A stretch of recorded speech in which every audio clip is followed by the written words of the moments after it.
মা দিবস বাদেও আর একটা দিবস থাকা জরুরি, সেটা হচ্ছে খালামণি দিবস। মা তো সন্তানের জন্য করবেই, এটাই স্বাভাবিক।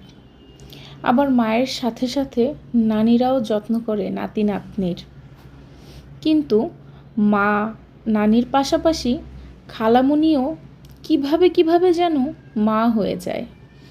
খালামণির সামনে তার আদরের দুলালিকে বকা দেয়া যায় না।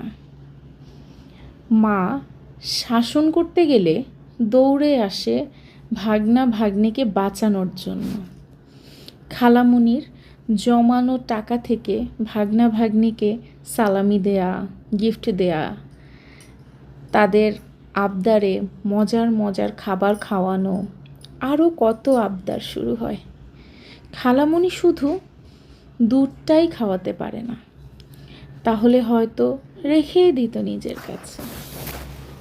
খালামণিদের মা হয়ে ওঠার ব্যাপারটা দেখতে বেশ ভালোই লাগে।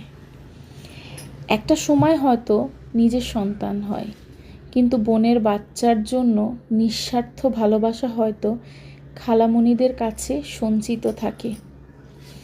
এই ভালোবাসা কখনো ভাগ হয় না। এই ভালোবাসায় সুন্দর একটা মায়া, আবেগ, অনুভূতি থাকে, যার ভাগ কাউকে দেয়া যায় না। এই জন্যই তো একটা খালামণি দিবস থাকা দরকার।